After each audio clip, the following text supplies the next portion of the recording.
Good morning students. अपन ने पिछली class में या पिछली वीडियो में चर्चा की थी कि अपन पेंडल एप्रोप्रिएशन अकाउंट को एक एग्जांपल से समझ लिया था, अपन ने डिस्कस कर लिया था पेंडल एप्रोप्रिएशन अकाउंट के बारे में। और अब अपन उसके अलावा और किस तरह का क्वेश्चन पेंडल एप्रोप्रिएशन अकाउंट का आ सकता है उसके संबंध में हम चर्चा करने वाले हैं। तो मैं आशा करता हूं कि पिछली वीडियो में आपने जो पेंडल एप्रोप्रिएशन अकाउंट पढ़ा वो समझ में आ गया होगा। अब दूसरा किस तरह का पेंडल एप्रोप्रिएशन का क्वेश्चन आ सकता है उसके बारे में हम अपन चर्चा करेंगे। उससे पहले दो इम्पोर्टेंट नोट है, तो इनको आप जब अपने पेंडल एप्रोप्रिएशन अकाउंट का जो नोट्स लिखे उसमें आप नोट कर लेना। और दो इम्पोर्टेंट नोट क्या है वो देखिएगा। पहले इम्पोर्टेंट नोट, ये पेंडल एप्रोप्रिएशन से रिलेटेड ही इम्पोर्टेंट नोट है जो अपने क्वेश्चन में आपको बार बार देखने को मिलेंगे। सबसे पहला इंपॉर्टेंट नोट है, यदि प्रश्न में प्रबंधकीय पारिश्रमिक, ये अपन स्टूडेंट्स प्यारे विद्यार्थियों 11th क्लास में पढ़ चुके हैं। प्रबंधकीय पारिश्रमिक का समायोजन जिसको मैनेजरियल रेम्यूनरेशन कहते हैं। साझेदारों के ऋण का ब्याज, साझेदारों के ऋण का ब्याज या ऋण पर ब्याज जिसको इंग्लिश में कहते हैं इंटरेस्ट ऑन पार्टनर्स लोन, एवं साझेदारों के भवन का किराया, साझेदारों के भवन का किराया जिसको इंग्लिश में कहते हैं प्रीमाइसेस रेंट ऑफ पार्टनर, साझेदारों के भवन का किराया। यदि ये तीन एडजस्टमेंट दे रखे हैं तो इंपॉर्टेंट ध्यान रखना स्टूडेंट्स, इनको आपको पेंडल एप्रोप्रिएशन अकाउंट में नहीं दिखाना है। कहाँ नहीं दिखाना है इनको पेंडल एप्रोप्रिएशन में नहीं दिखाना है। और इनको कहाँ दिखाना है आपको? पेंडल अकाउंट में दिखाना है। कहाँ दिखाना है? पेंडल अकाउंट में। जब अपन क्वेश्चंस करेंगे आगे तब आपको समझ में आ जाएगा। लेकिन ये तीन नाम आपको ध्यान रखने हैं। एक प्रबंधकीय पारिश्रमिक, नंबर 1 कौन सा है? प्रबंधकीय पारिश्रमिक जिसको कहते हैं मैनेजरियल रेम्यूनरेशन। साझेदारों के ऋण का ब्याज या ऋण पर ब्याज जिसको अपन कहते हैं इंटरेस्ट ऑन पार्टनर्स लोन। और एक पॉइंट अपना साझेदारों के भवन का किराया, साझेदारों के भवन का किराया। यदि ये तीन आपको एडजस्टमेंट प्रश्न में दे रखे हैं तो इनको पेंडल एप्रोप्रिएशन अकाउंट में नहीं दिखाना है। कहाँ नहीं दिखाना है? पेंडल एप्रोप्रिएशन में नहीं दिखाना है, इनको दिखाना आपको पेंडल अकाउंट। एक तो अपना ये इंपॉर्टेंट वर्किंग नोट है। वर्किंग नोट सेकंड की बात करें अपन इंपॉर्टेंट नोट की, यदि प्रश्न में नेट प्रॉफिट, यदि प्रश्न में नेट प्रॉफिट किसी मद को चार्ज करने के बाद का दे रखा है, किसी मद को चार्ज करने के बाद का दे रखा है, तो सबसे पहले उस नेट प्रॉफिट को, सबसे पहले आपको नेट प्रॉफिट को उस मद को चार्ज करने से पहले के नेट प्रॉफिट में बदलना है। चार्ज करने का मतलब है यदि किसी मद को गठा दिया जाता है, यदि किसी मद को गठा दिया जाता है, अभी अपन आगे एग्जांपल में समझेंगे, किसी मद को गठा दिया जाता है तो चार्ज करने के बाद का हो जाता है। तो उस नेट प्रॉफिट को सबसे पहले आपको क्या करना है? बिफोर में कन्वर्ट करना है। उस मद को चार्ज करने से पहले में कन्वर्ट करना है। अर्थात जो मद अपन पहले गठा चुके हैं उसको वापस क्या कर देना आपको? उसको वापस जोड़ दिया जाएगा। उसको वापस क्या कर दिया जाएगा? जोड़ दिया जाएगा, जो अपन आगे एग्जाम्पल में समझेंगे, पढ़ेंगे आगे।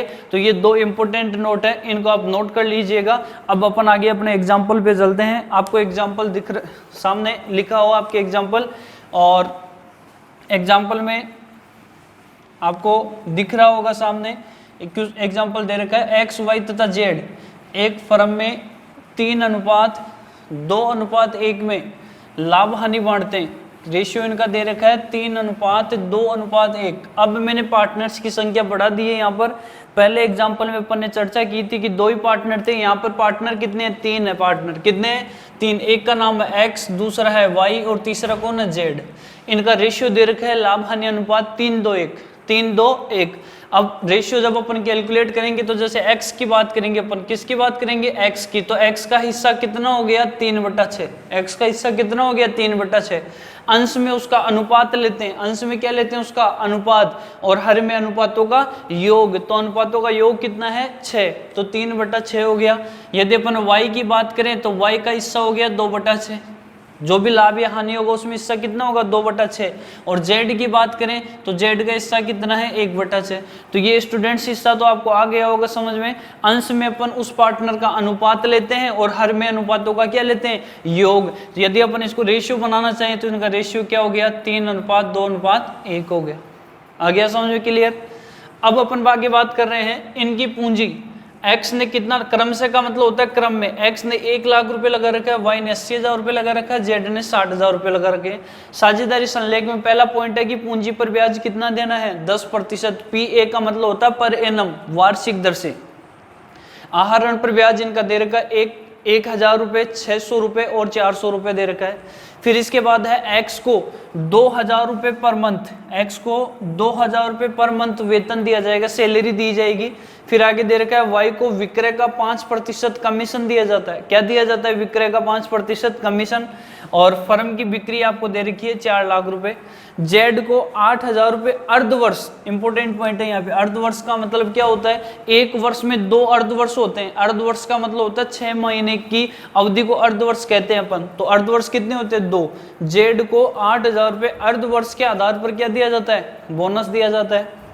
आगे नेट प्रॉफिट का 10% जनरल रिजर्व में ट्रांसफर करना। कहाँ ट्रांसफर करना है? जनरल रिजर्व में। मैंने आपको बताया था कि प्रश्न में आपको जनरल रिजर्व में ट्रांसफर करने के बारे में कह रखा हो तो P&L एप्रोप्रिएशन अकाउंट के डेबिट साइड में दिखाना है। इसके बाद 31 मार्च 2020 को समाप्त हुए वर्ष का नेट प्रॉफिट, इंपोर्टेंट पॉइंट है यहाँ पे ब्रैकेट में, वेतन को डेबिट करने के बाद, अभी आपको बताया था इंपॉर्टेंट नोट में, यहां पर वेतन को डेबिट करने के बाद का नेट प्रॉफिट है। तो जब अपन एप्रोप्रिएशन अकाउंट बनाएंगे P&L एप्रोप्रिएशन अकाउंट, तो उस नेट प्रॉफिट को पहले B4 में कन्वर्ट करेंगे, मतलब जो आपने पहले गठा दिया उसको वापस क्या कर देंगे? जोड़ देंगे। तो यहाँ पर कितना दे रखा है? इसको गठाने के बाद, यानी वेतन को डेबिट करने का मतलब वेतन को गठाने के बाद का 5,76,000, 5,76,000 रुपए दे रखा है। आगे बोल रखा है वितरण योग्य लाभ के प्रथम 1,20,000 को, ये दूसरे टाइप का क्वेश्चन है कि P&L एप्रोप्रिएशन का एक तो अपन समझ चुके हैं, और दूसरा किस तरीके से आ सकता है वो क्वेश्चन है।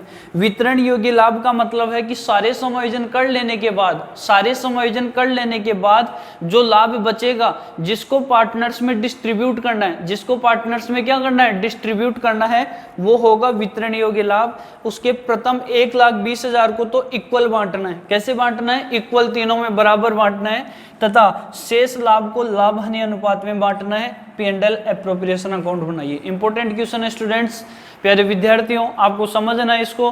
और फिर इसी तरह के क्वेश्चन आपकी बुक में भी दे रखे हैं, एग्जांपल्स भी दे रखे हैं, क्वेश्चंस भी दे रखे हैं। तो ये एग्जांपल समझने के बाद मैं आशा करता हूं कि बुक के जो भी एग्जांपल्स दे रखे हैं या जो क्वेश्चन दे रखे हैं उनको आप सॉल्व कर सकते हैं। यदि कोई प्रॉब्लम आती है तो आप कमेंट बॉक्स में जाके कमेंट करें। जब अपनी नेक्स्ट क्लास होगी उस क्लास से पहले आपकी प्रॉब्लम क्या की जाएगी? सॉल्व की जाएगी। ठीक है, तो अपन बात करते हैं, स्टार्ट करते हैं अपने क्वेश्चन को। P&L appropriation account, P&L।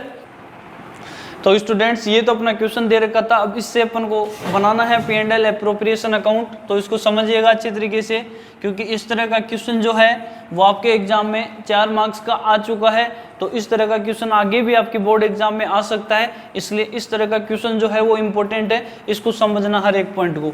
तो सबसे पहले अपन हेडिंग लिखते हैं, जब ये कोई अकाउंट बनाते हैं तो अपनी हेडिंग हो गई P&L एप्रोप्रिएशन अकाउंट।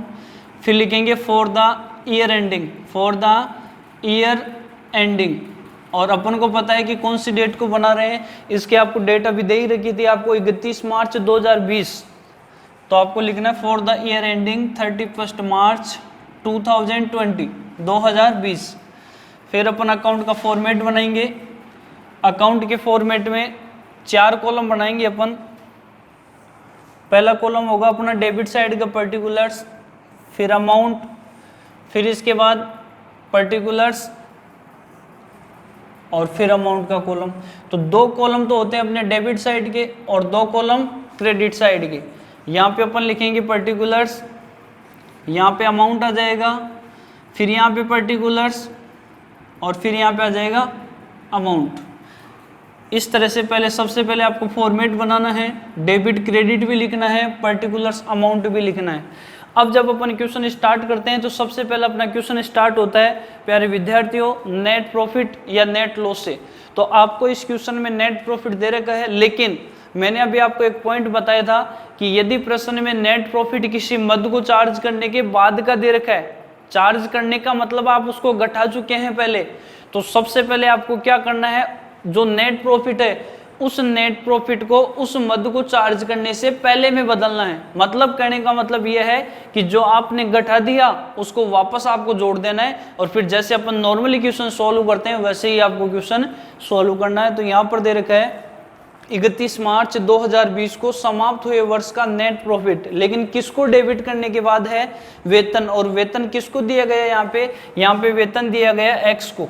किसको दिया गया वेतन? एक्स को। और एक्स को कितना वेतन दे रहे हैं? 2000 रुपये पर मंथ है।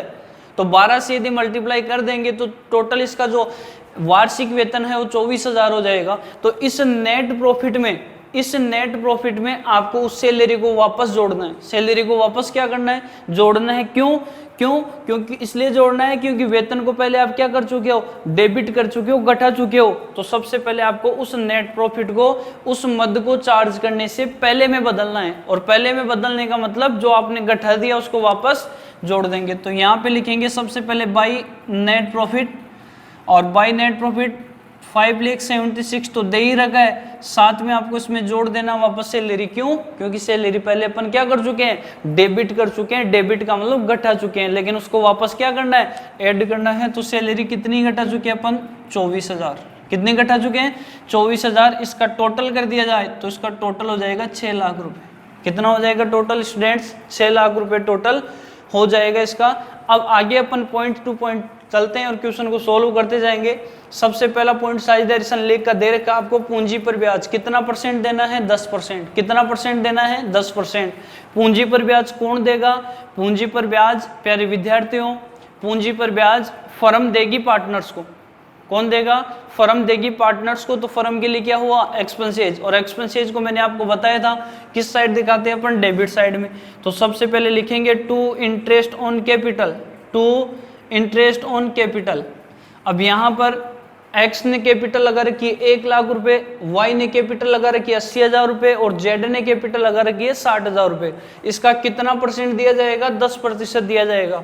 तो यहाँ पे अपन इनके नाम लिखेंगे अलग अलग। एक्स ने कैपिटल लगा रखी है 1 लाख रुपए। कितने रुपए?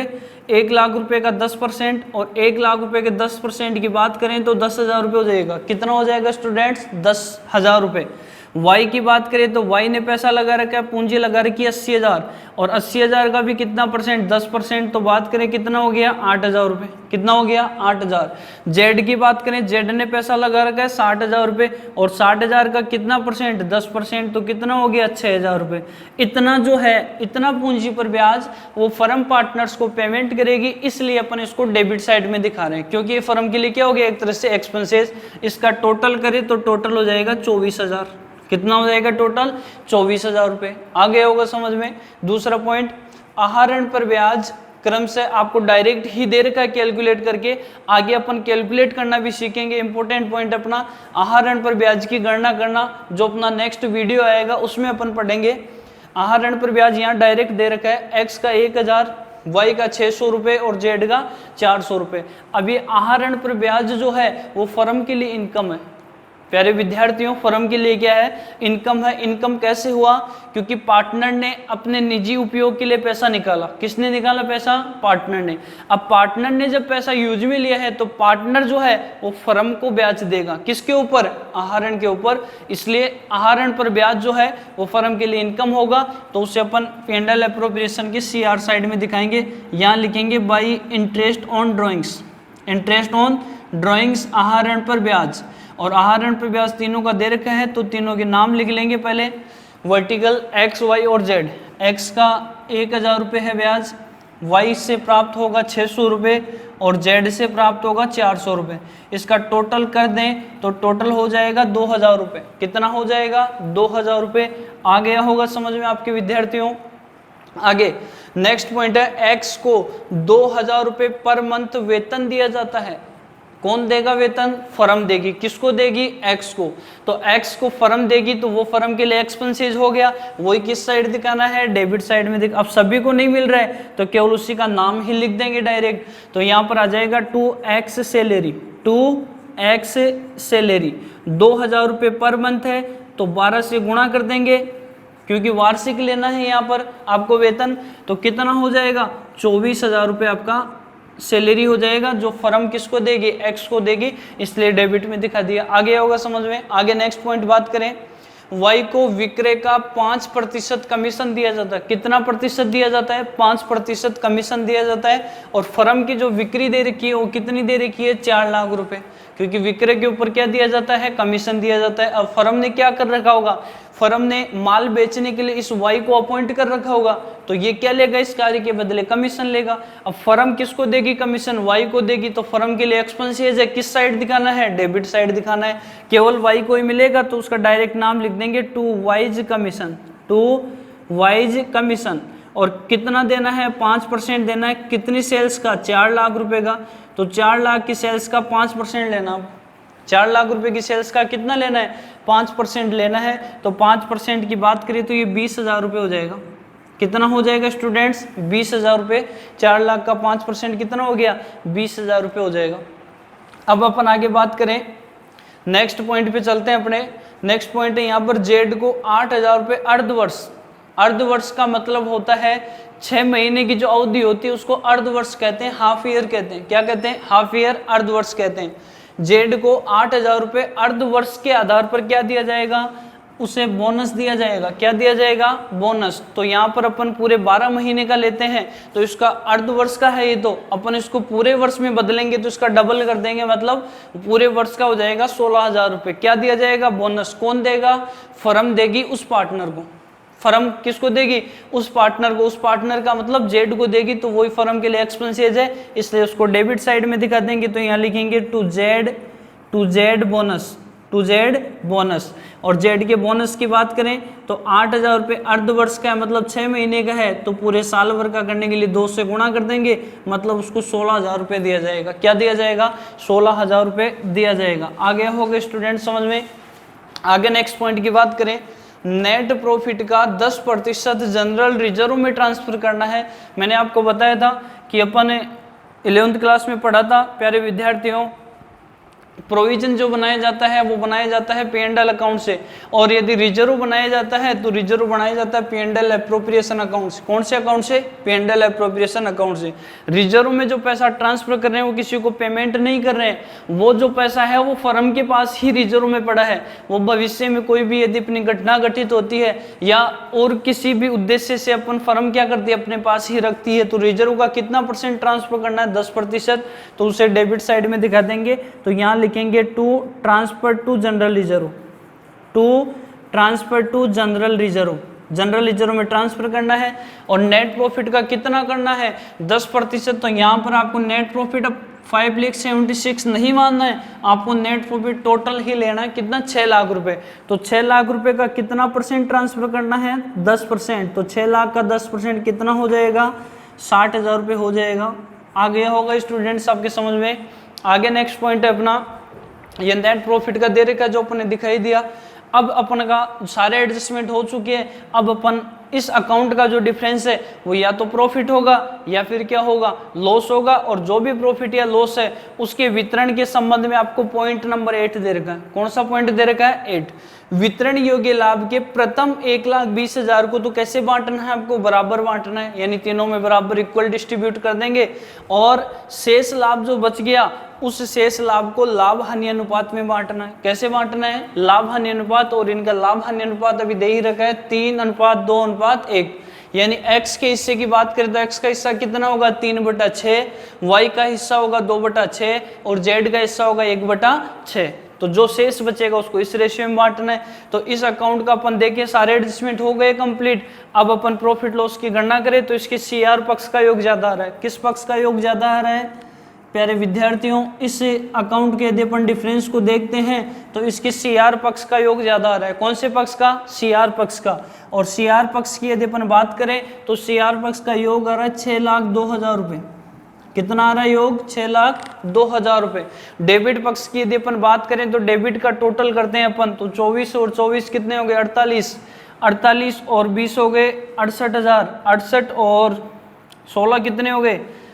68,000 में 16,000 और जोड़ देंगे और फिर 60,000 जोड़ना है, तो टोटल हो गया 4, 6 और 2 8, 8 और 6 14, 1,44,000 हो गया टोटल। कितना हो गया टोटल? 1,44,000 हो जाएगा इसका टोटल।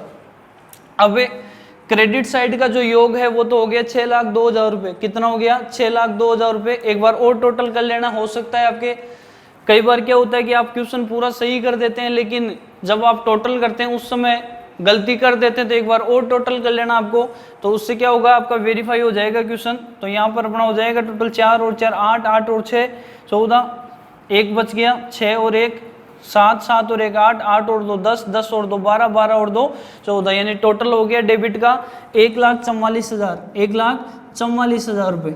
ठीक है, इसको घटा देंगे तो इसका डिफरेंस आ जाएगा, वो आपका प्रॉफिट होगा, और प्रॉफिट आ जाएगा इसमें कितना 8 5,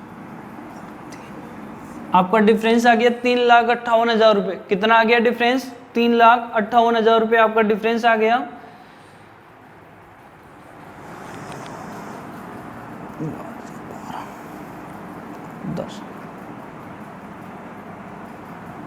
सॉरी 4,58,000 रुपये आपका डिफरेंस आ जाएगा। कितना आ जाएगा? 4,58,000 रुपये आपका डिफरेंस आ गया। और ये जो डिफरेंस है ये प्रॉफिट की राशि आ गई। क्या आ गया आपका डिफरेंस? प्रॉफिट की राशि। अब इस प्रॉफिट का आपको क्या करना है? इस प्रॉफिट का आपको डिस्ट्रीब्यूशन करना है, वितरण करना है, और वो वितरण कैसे करना है उसके संबंध में आपको पॉइंट नंबर 8 दे रखा है। कौन सा पॉइंट दे रखा है? पॉइंट नंबर 8 दे रखा है आपको स्टूडेंट्स। इसमें कह रखा है वितरण योग्य लाभ के प्रथम 1,20,000 को, वितरण योग्य लाभ के प्रथम 1,20,000 को तो बराबर बांटना है। कैसे बांटना है? बराबर। और शेष जो लाभ बच गए उसको लाभ हानि अनुपात में बांटना है। तो आगे अपन नेक्स्ट अपना इसका वर्किंग नोट बनाएंगे, और वर्किंग नोट में अपन लिखेंगे सबसे पहले distribution of profit. Distribution of profit, लाभों का विभाजन या लाभों का वितरण। और उसमें आपको कह रखा है कि फर्स्ट जो है 3 पार्टनर है अपने, 3 कौन? X, दूसरा Y और तीसरा कौन है? Z। तो यहाँ पर फर्स्ट 1,20,000 को, फर्स्ट 1,20,000 को बराबर बांटना है। प्रथम 1,20,000 को बराबर बांटना है, और बराबर जब अपन बांटेंगे तीनों में तो तीनों का इक्वल हो जाएगा। X को भी 40,000 मिलेगा, Y को भी 40,000 मिलेगा, और Z को भी 40,000 रुपये मिलेगा। अब जो बाकी बच गया उस शेष लाभ के लिए आपको कह रखा है कि लाभ हानि अनुपात में बांटना है। किस रेशियो में बांटना है? लाभ हानि अनुपात में। और लाभ हानि अनुपात आपको दे रखा है प्रश्न में X, Y और Z का 3:2:1, 3:2:1। तो x के अनुपात की बात करेंगे तो x का अनुपात है 3/6। अंश में अपन उसका अनुपात लेते हैं और हर में अनुपातों का योग। तो x का अनुपात है 3/6। यहाँ पर y का अनुपात देखेंगे तो y का अनुपात अंश में उसका अनुपात लेंगे, हर में अनुपातों का योग, और z का कितना हो जाएगा यहाँ पे 1/6। तो यहाँ पर अपना जो प्रॉफिट आ रहा है टोटल वो आ रहा है 4,58,000 रुपये। कितना प्रॉफिट आ रहा है? 4,58,000 रुपये। इसमें से 1,20,000 का तो अपन डिस्ट्रीब्यूशन कर चुके हैं, 1,20,000 का तो वितरण कर चुके हैं। आगे बोल रखा है शेष लाभ को लाभ हानि अनुपात में बांटना है। किस रेशियो में बांटना है? लाभ हानि अनुपात में। तो इनका लाभ हानि अनुपात अभी अपन ने लिखा है, x का है 3/6, y का है 2/6 और z का 1/6। तो इस 4,58,000 में से 1,20 का तो वितरण कर चुके हैं, इस 1,20 को घटा देंगे, इस 1,20,000 को क्या कर देंगे? घटा देंगे। तो आपके पास बच जाएगा 3,38,000 रुपये। कितना बच गया? 3,38,000 रुपये। इसको 3:2:1 में बांटना है। किस में बांटना है? 3:2:1 में बांटना है। अब बांटने का तरीका क्या है? आपका प्रॉफिट आ रहा है 3,38,000। कितना आ रहा है? 3,38,000। इसमें क्या करना है? आपको डायरेक्ट अनुपात के योग का भाग देना है। किसका भाग देना है? अनुपात के योग का। और अनुपात का योग करे तो कितना आ रहा है? 6 आ रहा है अपना टोटल। कितना आ रहा है अनुपात का योग? 6। x का यहाँ पे दे रखा 3, y का 2 और z का कितना है? 1। तो अनुपात का योग कितना हो गया? 6। और 6 का भाग देंगे अपने इसमें तो कितना आ जाएगा? 5 बार चला जाएगा, फिर 3 बच गए, 38 हो जाएंगे, फिर 6 बार चला जाएगा, फिर 2 बच गए, फिर 3 बार चला जाएगा, फिर 2 बच गए, फिर 3 बार। यानी इसका टोटल राउंड फिगर में तो नहीं आएगा, लेकिन इसका आएगा 56,333.33 चलता रहेगा आगे तक। लेकिन पॉइंट के आगे आपको ध्यान रखना है, राउंडेड ऑफ कैसे करते हैं अपन? तो पॉइंट के आगे यदि 50 पैसे या उससे अधिक हो, पॉइंट के आगे 50 पैसे या उससे अधिक हो तो जो पहले वाला डिजिट है उसको 1 से बढ़ा देते हैं, उससे को 1 से बढ़ा देते हैं, और यदि 50 पैसे से कम हो तो उन डिजिट्स को अपन छोड़ देते हैं, ध्यान में नहीं रखना आपको। तो यहाँ पर आपका प्रॉफिट आ गया 56,333। अब ये जो प्रॉफिट आ गया इसको उनके संबंधित अनुपात से गुणा कर देना है। संबंधित अनुपात से क्या कर देना है? गुणा। तो x का अनुपात की बात करें 3, जब x का अनुपात निकालेंगे तो 3 से गुणा कर देंगे, y का निकालेंगे तो 2 से गुणा कर देंगे, और z का निकालेंगे तो किससे गुणा कर देंगे? 1 से, और वो जो अमाउंट आएगा वो अपना वितरण हो जाएगा। प्यारे विद्यार्थियों, इस तरह से आपको क्या करना है? लाभों का विभाजन, लाभों का वितरण करना है। एक बार फिर से बताता हूँ, 1,20,000 रुपये को आपने इक्वल बांट दिया तो ये तो हो गया 40,000 रुपये। अब आपका बच गया, और वो जो रिमेनिंग अमाउंट है वो बच गया आपका 3,38,000 रुपये। 3,38,000 रुपये। इस 3,38,000 को 3-2-1 में बांटना है। तो आपको क्या करना है? पहले अनुपात के योग का भाग देना है। अनुपात के योग का भाग देना है, तो भाग दिया अपन ने 3,38,000 में 6 का, तो कितना आ गया अपना? 56,333 आ गया।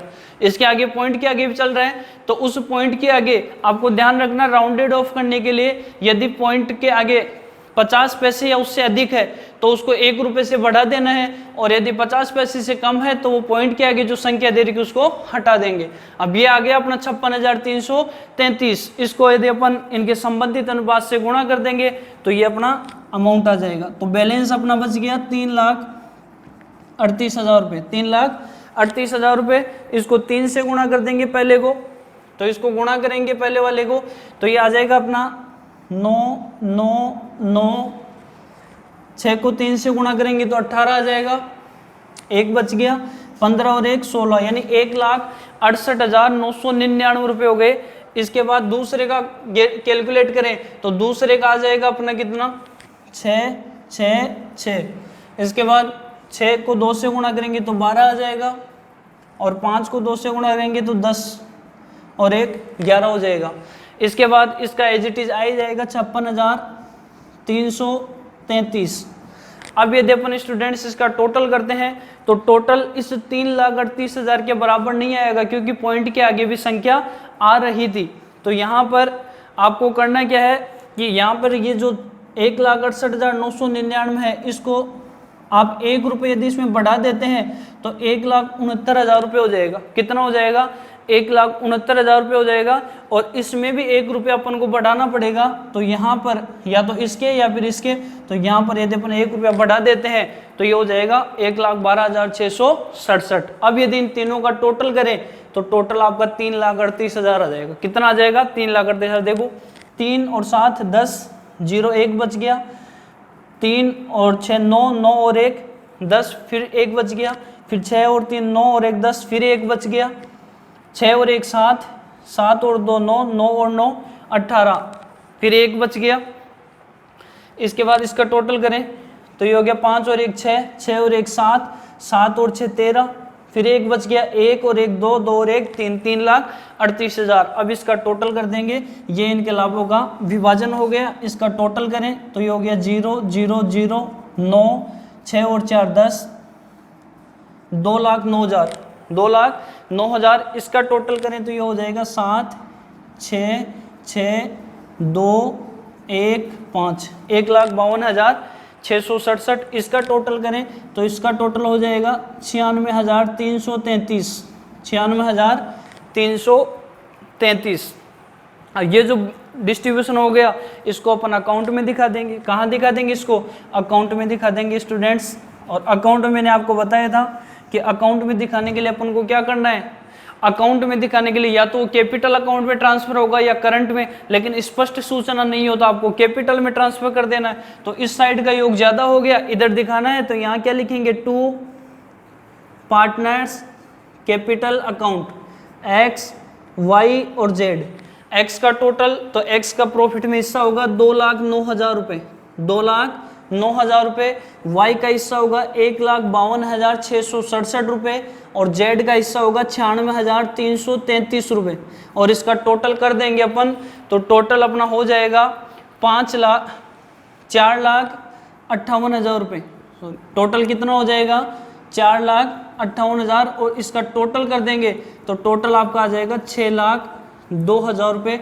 इस तरह से अपना स्टूडेंट्स ये P&L एप्रोप्रिएशन अकाउंट कंप्लीट हो चुका है। ये आशा करते हैं, ये उम्मीद करते हैं कि स्टूडेंट्स आपको समझ में आ गया होगा। वीडियो को देखने के बाद आप उसे लाइक ज़रूर करें, और बाकी जो स्टूडेंट्स, मैंने आपको पहले भी बताया था कि ये पार्टनरशिप का जो टॉपिक है ये केवल 12th के लिए ही इम्पोर्टेंट नहीं है। ये जो स्टूडेंट्स ये इंटर कर रहे हैं, जो स्टूडेंट्स ये फाउंडेशन कर रहे हैं, जो स्टूडेंट्स जूनियर अकाउंटेंट की तैयारी कर रहे हैं, या जो स्टूडेंट्स अपने फर्स्ट ग्रेड की या यूजीसी नेट की तैयारी कर रहे हैं, उनके लिए भी अपना पार्टनरशिप का जो टॉपिक है वो इम्पोर्टेंट है। तो आप उनको भी शेयर करें इस वीडियो को। और अगली जो क्लास होगी प्यारे विद्यार्थियों, अपन उसके बारे में चर्चा करते हैं। अगली जो अपनी क्लास होगी उसमें अपन नेक्स्ट जो अपना वीडियो आएगा उसमें अपन पढ़ेंगे आहरण और आहरण पर ब्याज की गणना। आहरण पर ब्याज की गणना करने की 2 विधियां होती है। इसी तरह से पूंजी पर ब्याज की गणना के संबंध में पढ़ेंगे नेक्स्ट टॉपिक। और इसके बाद में अपना टॉपिक होगा साझेदारों के पूंजी खाते, क्योंकि पार्टनर्स का कैपिटल अकाउंट भी तैयार करना है तो उसकी भी 2 मेथड्स होती है, तो वो अपन नेक्स्ट वीडियो में पढ़ेंगे। Thanks for watching students.